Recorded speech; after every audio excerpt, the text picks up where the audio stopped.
सांगली महापालिकेच्या एन-कॅप योजनेअंतर्गत college corner परिसरात सुरू असलेल्या पेव्हिंग ब्लॉक बसवण्याच्या कामाला स्थानिक नागरिकांनी आणि नगरसेवक अशोक मासाळे यांनी तीव्र विरोध दर्शवला आहे। गरज नसताना हे काम हाती घेण्यात आले असून ते तात्काळ बंद करावे, अन्यथा रस्त्यावर उतरून आंदोलन करण्यात येईल असा इशारा त्यांनी दिला आहे। अशोक मासाळे यांनी सांगितले की कॉलेज कॉर्नर हा सांगली शहरातील प्रमुख आणि वर्दळीचा चौक आहे। या ठिकाणी आधीच रस्ता अरुंद असून त्यावर सुमारे 10 फूट रुंदीचे पेव्हिंग ब्लॉक बसवण्याचे काम सुरू करण्यात आले। त्यामुळे दुकानदार व ग्राहकांना आपली वाहने रस्त्यावरच उभी करावी लागत आहेत। परिणामी वाहतुकीला अडथळा निर्माण होऊन अपघाताची शक्यता वाढत आहे। याशिवाय चौकात वाहतूक सिग्नल असल्याने वाहनांची मोठी गर्दी होत असते।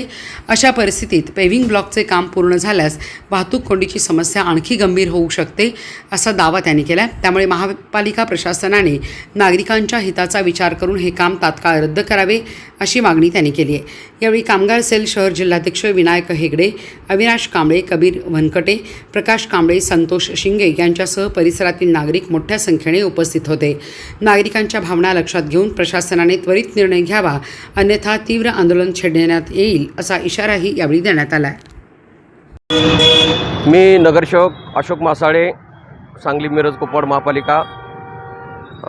आज इथं कॉलेज कॉर्नरला आलेलं असताना फुटपाथचं एनकॅपमधून फुटपाथचं काम धुळीचं प्रदर्शन होऊ नये म्हणून महापालिकेचं जे काम चालू आहे, सत्यम गांधी यांनी मागच्या एक 4-5 महिन्यापूर्वी ह्या रोडला मास्टर प्लॅन राबवला होता आणि या रोडला जे 5 फूट अतिक्रमण जे काय होतं, 10 फूट होतं, ते सगळं लोकांच्या कंपाऊंडच्या आत सगळं शेड वगैरे असताना ते सगळं काढायला लावलं। का तर मास्टर प्लॅन करून हा रस्ता 5 फूट रुंदीकरण वाढवणार होते, 10 फूट वाढवणार होते, तरी ती रुंदीकरण काही केलेलं नाही। त्यांनी 52-53ची नोटीस दिली ती गेल्या नोव्हेंबरमध्ये आणि त्याची अंमलबजावणी न करता उलटं 5-10 फूट 7-8 फूट हा रस्ता कमी करायचा ह्या प्रशासनानं घाट घातलेला आहे।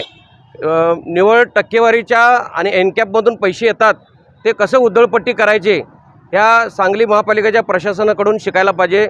बांधकाम विभाग मोठमोठे ठेकेदार त्यांना पोषणाचं काम करत आहेत आणि स्वतःचे खिसे भरायचं काम करत आहेत आणि ह्याला सर्व नागरिकांचा विरोध आहे। ह्या फुटपाथला इथं प्रचंड मोठ्या प्रमाणात वर्दळ असत्या आणि गाड्यांच्या मोठ्या स्पीडमध्ये हायवे रोड असल्यासारखा हायवे रोड आहे। ह्याला फुटपाथची आवश्यकता नाही।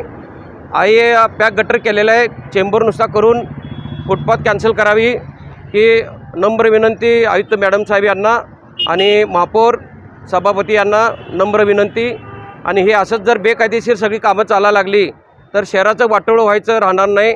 हे 7-8 फूट फुटपाथ करतात, परत 4-5 फूट गाडी असं रोडवर आली तर रोडच्या मध्ये येत्या गाडी। हे चुकीच्या पद्धतीनं काम चालू आहे। माझ्या नगरसेवक या नात्यानं प्रभाग 10 मधले सर्व कामं बघणे माझं काम आहे। त्या पद्धतीनं मी हे काम बघायला आलतो तर हे जर वर्क ऑर्डर नाही, कामाच्या एस्टिमेट पद्धतीनं काम होत नाही, बेकायदेशीरित्या काम चालू आहे। महापालिकेचं काम हे आंधळ जळते, कुत्रपीठ खाते असं चालू आहे। कसं पण कामं चालू आहेत, ह्याला कोण लक्ष देणार नाही। त्वरित मॅडमने हा फुटपाथ रद्द करावा ही विनंती त्यांना। आणि असंच जर बेकायदेशीर सगळी कामं चालायला लागली तर आम्ही रस्त्यावरची लढाई करणार। जय भीम, जय महाराष्ट्र, जय हिंद। आम्ही सर्वजण या ठिकाणी सांगली कॉलेज कॉर्नर येथे आलो असता आम्हाला या ठिकाणी महापालिकेचा गोंधळ कारभार नजरेत आला।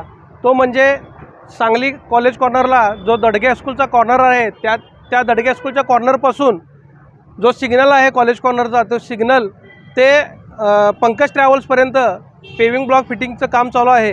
हे पेव्हिंग ब्लॉक फिटिंगचं काम केंद्र शासनाच्या एनकॅप योजनेतून सुरू असून याला आमचा या सर्व भागातील नागरिकांचा तीव्र विरोध आहे।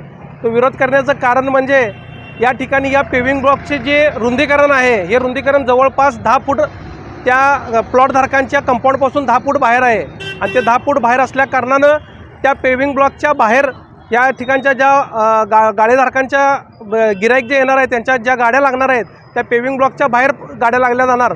त्यामुळं हा मेन रोड असून हा सांगली ते तासगाव बायपास मार्गे मुंबईला असं असल्याकारणानं या ठिकाणी मोठ्या प्रमाणात वाहतूक होत असून या पेव्हिंग ब्लॉकच्या फिटिंगमुळं या रस्त्याला अडथळा निर्माण होणार आहे।